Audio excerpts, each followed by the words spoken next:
एक बार की बात है। एक भिखारी रोज दिन एक सेठ के दरवाजे के पास आकर भीख मांगता था और वह सेठ हमेशा घर के बाहर आते ही उसे देखकर मुंह फेर लिया करता। कई बार उसके लिए गालियां भी देता। वह कहता, तू जिंदा ही क्यों है? पूरी जिंदगी ऐसे ही भीख मांगेगा क्या? धरती का बोझ क्यों बना बैठा है? और कभी कभी उस भिखारी को गुस्से में वह धक्का भी मार दिया करता। इतना कुछ हो जाने के बावजूद उस भिखारी के मुंह से सिर्फ यही निकलता कि भगवान तुम्हारे पापों को माफ करे। एक बार सेठ को धंधे में बड़ा नुकसान होने की खबर मिली। सेठ बहुत परेशान था कि तभी उसके दरवाजे पर वही भिखारी आया। सेठ ने गुस्से में अपना आपा खोते हुए उस भिखारी को पत्थर दे मारा। पत्थर लगने के कारण भिखारी का सर फूट गया और उसके सर से खून बहने लगा। फिर भी दर्द से कराहते हुए भिखारी ने इतना ही कहा, भगवान तुम्हारे पाप को माफ करे। फिर भिखारी वहां से चला गया। सेठ सोच में पड़ गया। भिखारी को पत्थर मारा, फिर भी उसने सिर्फ प्रार्थना की। सेठ का गुस्सा शांत हुआ तो वह भिखारी का रहस्य जानने के लिए सेठ ने भिखारी का पीछा करना शुरू किया। भिखारी जहां जहां जाता सेठ उसके पीछे जाता। फिर सेठ ने देखा कि कोई उसको खाना देता तो कोई उसको मारता, कोई अपमानित करता तो कोई गाली देता। लोग भिखारी के साथ चाहे जैसा व्यवहार करते, लेकिन भिखारी सभी के लिए एक ही प्रार्थना करता, भगवान तुम्हारे सारे पाप माफ करे। अब रात होने को आई थी। भिखारी अपने घर जाने के लिए लौटा और वो अपने घर पहुंच गया, लेकिन सेठ अभी भी उसका पीछा ही कर रहा था। भिखारी के घर पर एक पुरानी टूटी हुई खटिया पर एक बूढ़ी औरत लेटी हुई थी।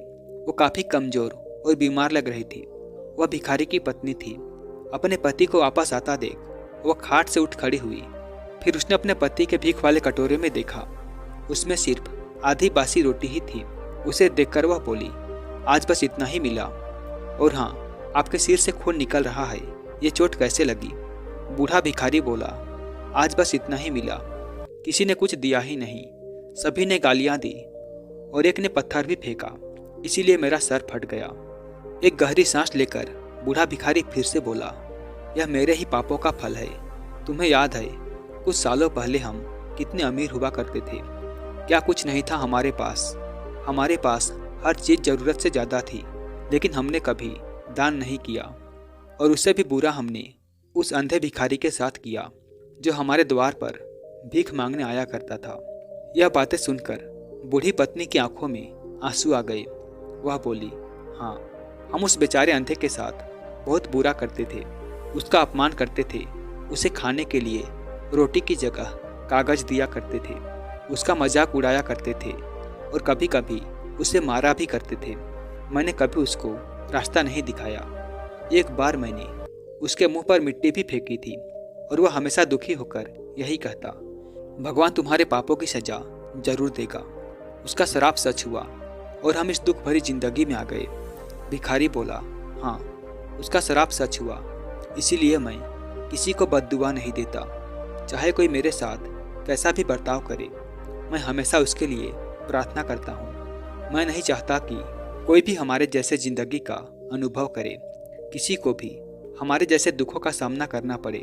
वो नहीं जानते कि वे कितना बड़ा पाप कर रहे हैं, इसीलिए अनजाने में हुए पाप की ऐसी सजा किसी को भी मिले, ये मैं नहीं चाहता। सेठ वहीं पर छुपकर यह सारी बातें सुन रहा था। अब उसे सब कुछ समझ में आ गया था। भिखारी और उसकी पत्नी ने वो आधी रोटी मिल बांटकर खाई और भगवान को धन्यवाद बोलकर सो गए। अगले दिन भिखारी फिर से भीख मांगने गया। सेठ के घर के पास जाते ही सेठ ने पहले से गरम रोटियां उसके लिए निकाल कर रखी थी। उसे देते हुए सेठ विनम्रता से बोला, मुझे माफ कर दीजिए, मुझसे बहुत बड़ी गलती हो गई। बूढ़ा भिखारी बोला, भगवान तेरा भला करे। इतना कहकर वह आगे निकल गया। दोस्तों, इस कहानी से हमें यह सीख मिलती है कि आदमी चाहे किसी के बारे में बुरा कहे या भला करे, लेकिन भगवान सिर्फ कर्म के हिसाब से उसको फल देता है। क्या हुआ अगर भगवान नहीं दिखते हैं? लेकिन यह बात बिल्कुल सच है, उसके खाते में सभी का हिसाब बहुत पक्का होता है। इसीलिए जब भी किसी के लिए कुछ भी करो तो सिर्फ अच्छा ही करो।